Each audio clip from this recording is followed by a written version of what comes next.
Kalian bisa buat kumpulan memori ya dari macam-macam AI, mau ChatGPT, Claude, ini semua jadi satu. Jadi kalian nggak perlu bingung kalau semisal kalian next ganti AI, memorinya semua mereka sudah inget, jadi nggak ngulang mulai dari awal, dan ini bisa ngehemat usage credit kalian supaya nggak boros. Ini ibarat otak kedua lah yang kalian bisa pakai di AI apapun. Jadi nggak ganti AI terus mulai awal lagi, tapi sudah ada memorinya yang kita pegang untuk selamanya. Oke, kita pertama download dulu Obsidian ya. Kalian masuk ke obsidian.md ini, di situ get Obsidian for Windows, download for Windows. Oke, ini download. Nah, tujuannya Obsidian ini supaya memori kalian itu disimpan di satu tempat ya. Entah kalian nanti itu mau pakai cloud, entah kalian nanti mau pakai ChatGPT, semua itu kerekam. Jadi kalian nggak ngulang-ngulang terus. Seperti itu. Nanti aku tunjukin cara buat memorinya gimana. Jadi misal kalian mau pindah dari ChatGPT ke cloud, nah itu nggak ngulang ya. Dia sudah inget apa yang kamu kerjain di ChatGPT. Nah, ini kita klik next. Oke, install aja. Nanti aku tunjukin setelah run Obsidian, finish. Oke, ini nanti tampilannya Obsidian kayak gini. Nah, kalian jangan lupa kalau kalian pakai ChatGPT, ya kalian masuk chatgpt.com/work ini. Kalian juga mesti download ChatGPT ini dulu. Nah, yang download for Windows. Nanti tampilannya ChatGPT itu seperti ini. Nah, caranya gimana? Ini kan Obsidian, kalian kan masih kosong ya, nggak ada apa-apa. Nah, kalian buat folder dulu. Nah, caranya gimana? Ini kalian choose project, new project, kalian add folders, ini di ChatGPT-nya ya. Nah, kalian buat folder ini aja, bebas mau di mana. Ini aku kasih nama ChatGPT, bebas ya. Nah, ini kita create project di sini.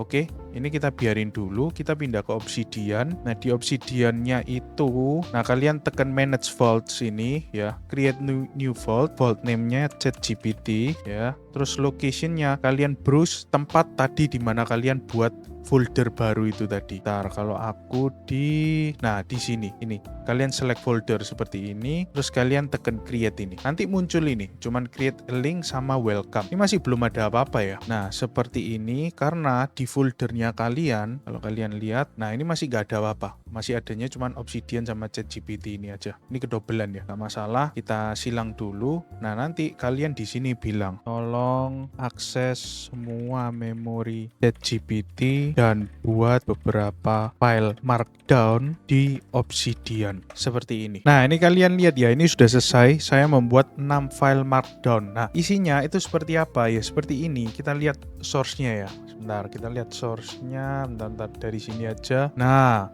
ini macam-macam.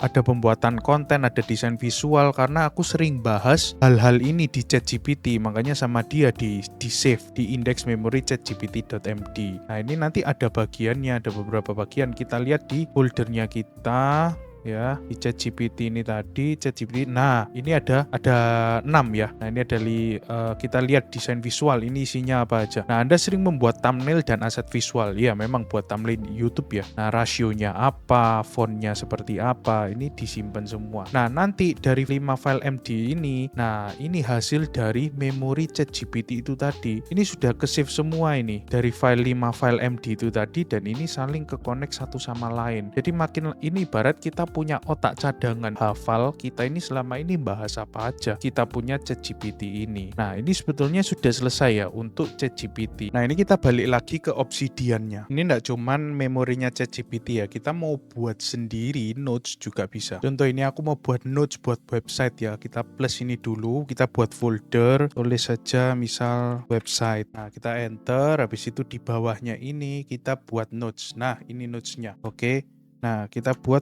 website rempah misalnya. Nah, seperti itu. Websitenya ini tentang rempah-rempah. Nah, kalau kalian mau klik detailnya, bisa ya langsung klik detailnya di sini. Nah, tapi kalian itu bisa buat yang namanya drop down kayak ini juga, tapi di notes. Caranya seperti apa? Kalian klik ini hashtag 2 kali, ya kalian spasi, habis gitu misal ini dashboard. Di dashboardnya itu ada apa aja, nanti kalian enter.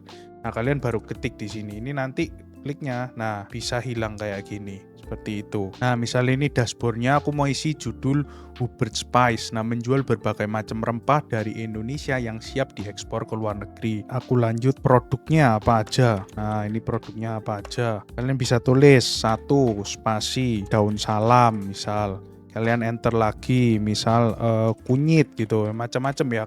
Kalian bisa list sendiri. Nah ini aku tambahi ya, kayu manis, lada hitam, cengkeh tersedia dalam bubuk kering dan fresh. Nah setelah produk, misal kalian mau nambah to-do list, kalian mesti kerjain apa aja supaya websitenya ini selesai. Hashtag yang harus dikerjakan, kita klik kanan ya, paragraf, habis itu task list. Nah seperti ini, misal download cloud code. Nah kalian tekan enter, ini task listnya sudah bisa sudah bisa ada kotaknya langsung, nggak perlu setting lagi. Dan ini kalau kalian sudah selesai kerja, nah kalian bisa centang, ini bisa dicoret seperti itu. Nah ini notes pada umumnya lah, tapi ini bisa disambungin ke notes-notes kalian yang lain. Nah, kalau kalian cek ini paragraph view-nya, nah ini di sini ada website rempah. Nanti ini tinggal dikonekkan kemana. Nah, tapi mending kita kembali dulu ya. Kita lanjutin dulu yang harus dikerjain ini apa aja. Nah, misalnya nih ya, ambil foto produk, nomor BA yang dihubungi sama harga per produk. Nah, tapi aku nggak mau buat ini dalam satu note semua ya. Jadi aku buat note baru aja. Nanti aku isi gambar produknya ini. Karena notes ini nggak cuman tulisan ya, tapi bisa diisi gambar juga. Kita klik ini, kita tambahin di sini.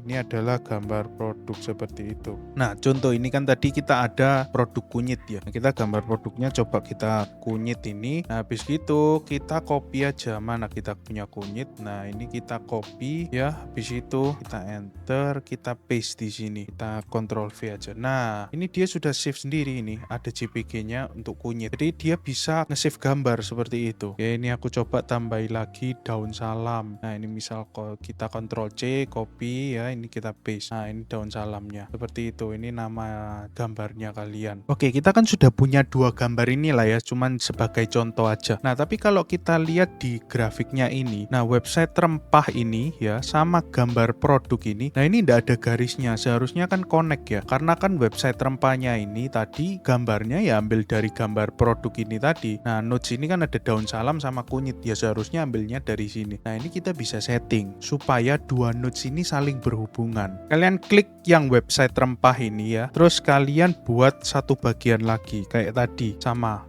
stack 2, tapi kalian kasih nama aja related notes. Nah, di sini kalian tekan enter, kalian tekan tombol ini. Nah, kurung ini 2 kali. Nah, nanti muncul kayak gini, kalian klik gambar produk ini seperti ini. Nah, kalau kalian lihat kembali ke grafiknya tadi, karena related notes-nya sudah kita tulis, nah ini jadi ke-connect gambar produk sama website rempah ini tadi. Nah, tapi ini kan daripada pisah seperti ini, kita kan misal mau buat websitenya ini di ChatGPT, artinya website rempahnya ini dan gambar produknya ini harus connect ke indeks memori ChatGPT ini tadi. Nah, makanya itu kalian di website rempahnya ini kita enter ya, terus kita tekan kurungnya ini tadi. Nah, kita cari yang indeks memori ChatGPT. Nah, seperti ini ya. Terus yang di gambar produk kita sama juga tulis yang namanya hashtag ini tadi, spasi related notes ya. Habis gitu kita tekan enter, sama kita tekan kurung ini 2 kali tadi. Nah, kita connect ke indeks memori ChatGPT. Nah, ini semua nanti pasti nyambung kalau kita kembali ke grafiknya. Nah, ini nyambung semua kan ya. Nah, website rempahnya ini tadi jadi nyambung kedua, ke gambar produk sama indeks memori. Gambar produknya juga ke website rempah sama indeks memori mestinya. Nah, seperti ini. Nah, ini jadi kita buat otak. Ibarat kayak otak kedua lah. Dia bisa ngerti ini connect kemana. Seperti itu. Nah, ini makanya penting banget. Bayangin aja ini aku cuman buat di ChatGPT. Nanti kalau punyanya cloud ya, udah masuk lagi, wah ini pasti jauh lebih rumit, jauh lebih banyak kayak gitu. Tapi intinya seperti itu, notes-nya bisa dikonekin satu sama lain. Nah, makanya itu, ini kan posisi masih gampang ya, masih kecil memorinya. Nah, nanti kalau sudah rumit, kalian mesti cari satu-satu. Kalian ngeliatin garisnya ini setengah mati ya. Nah, caranya kalian pencet apa? Ctrl Shift F. Nah, Ctrl Shift F ini kalian cari, misal kalian mau cari yang connect indeks memori ChatGPT itu mana aja. Kalian klik aja indeks memori ChatGPT. Nah, seperti ini. Ini ada di mana aja? Ini kan connect ke semua ya, banyak ya. Nah, di overview ada apa aja. Ya, ini ibarat kayak nge-search inilah apa teksnya di mana aja. Nanti kita kalau, nah ini muncul di bagian mana, di notes yang mana. Seperti itu. Nah, ini connect kan tadi pakai kurung ya. Nah, ini di overview tadi ada connect ini. Misal kalian mau putusin koneksinya ini, overview ini mau diputusin koneksinya. Karena tadi ini kan ini connect ke 01 overview mana. Nah, ini kan connect ke sini kan indeks memori ChatGPT. Kita mau putusin aja overview, kita ya tinggal ini kita hapus saja.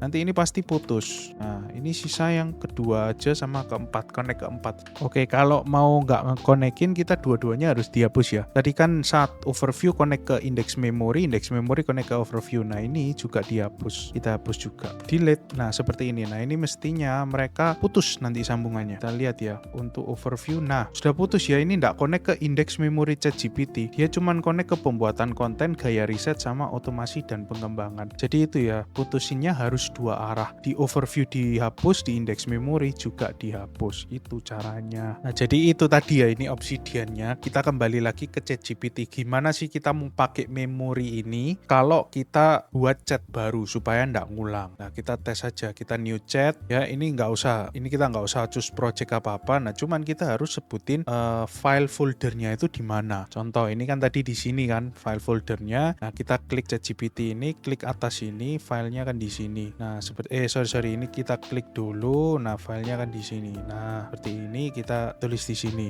Ini coba kita tes ya. Kita sebutin filenya, akses memori Obsidian ini dan listkan apa saja produk website saya. Nah, ini dia bisa akses website Anda bernama Uber Spice, berfokus pada ekspor rempah Indonesia. Produknya ada 5 ini tadi. Nah, ini makanya memorinya itu sudah masuk semua walaupun aku betul-betul mulai chat baru ya ini tadi ya. Dan ini nggak cuma berlaku di ChatGPT. Meskipun itu tadi memorinya ChatGPT, kita aksesin ke cloud ya juga bisa pasti. Jadi seperti itu untuk Obsidian sama ChatGPT tadi untuk bangun memori. Mungkin next video aku buatin lanjutan untuk cloud juga, lanjutin yang ini. Jadi seperti itu. Terima kasih udah menonton. Sampai jumpa di video selanjutnya.